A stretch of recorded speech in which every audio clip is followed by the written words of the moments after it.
আসসালামু আলাইকুম। বাংলাদেশ বনাম পাকিস্তানের মধ্যকার ৩ ম্যাচের ওয়ানডে সিরিজ।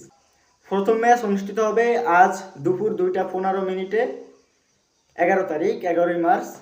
দ্বিতীয় ম্যাচ হবে ১৩ই মার্চ এবং শেষ ওয়ানডে ম্যাচটি হবে ১৫ই মার্চ। প্রত্যেকটি ম্যাচই অনুষ্ঠিত হবে দুপুর ২টা ১৫ মিনিটে।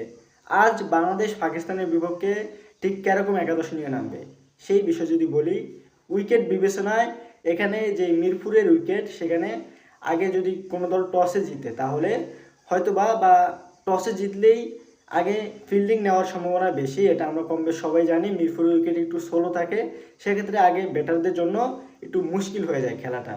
এবার আসি কেমন হবে বাংলাদেশের একাদশ।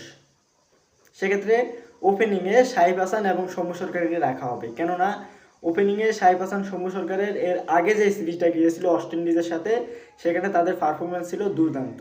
অতএব তাদের দুজনকেই রাখা হবে। ওয়ান ডাউনে নাজমুল হোসেন শান্ত এবং ৪ নম্বর পজিশনে লিটন দাসকে রাখার সম্ভাবনা বেশি। ৫ নম্বরে আফিফ হোসেন, ৬ নম্বরে অঙ্কন, ৭ নম্বরে মেহেদী হাসান মিরাজ। মেহেদী হাসান মিরাজ এর আগে অনেক পজিশনে খেললেও মেহেদী হাসান মিরাজকে এখন তার নির্ভরযোগ্য পজিশন হিসাবে তাকে ৭ নম্বরেই রাখা হবে। ৮ নম্বরে রিশাদ হোসেন, ৯ নম্বরে শরীফুল ইসলাম, কেননা শরীফুল ইসলাম দীর্ঘদিন ধরে ভালো একটা পারফরমেন্সের ভিতর দিয়ে যাচ্ছে, এজন্য ৯ নম্বরে শরীফুল ইসলামকেই বোলিংয়ে রাখবে এবং সেই সাথে নাহিদ রানাকেও রাখা হবে। তাসকিনকে এক্ষেত্রে একটু বিশ্রাম দেওয়ার সম্ভাবনা আছে এবং তাসকিন এবং নাহিদ রানাকে নিয়ে আমি একটু মুশকিল আছি। এই জায়গায় বলা যায় না কাকে নামানো হয়। তাসকিনকেও খেলানোর সম্ভাবনা আছে, অতএব নাহিদকেও খেলানোর সম্ভাবনা এ জায়গায় আছে। সেটা টিম সিলেকশনে দেখা যাবে। এবং ১১ নম্বরে যেটা আমরা সবাই জানি, মোস্তাফিজুর রহমান, বাংলাদেশ দলের অটো চয়েস, সেই ক্রিকেটার মোস্তাফিজুর রহমানকেই ১১ নম্বরে খেলানো হবে। বাংলাদেশ যদি টসে জিতে তাহলে ফিল্ডিং নেবে, বা পাকিস্তান যদি টসে জিতে তাহলে আগে ফিল্ডিং নেবে।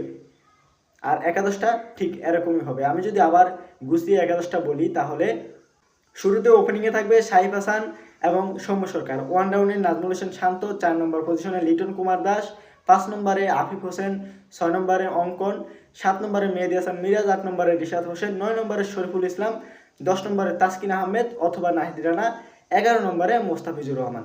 এই একাদশ নিয়েই হয়তো আজকে দুপুরে মাঠে নামবে বাংলাদেশ পাকিস্তানের বিপক্ষে। আশা করি আজকে প্রথম ম্যাচটি বাংলাদেশ পাকিস্তানের সাথে জিতবে এবং সিরিজে এগিয়ে থাকবে। আশা করি আজকের ম্যাচটি জিতবে এবং পরবর্তী ম্যাচ জিতে বাংলাদেশ সিরিজ জিতবে। বাংলাদেশের জন্য শুভকামনা।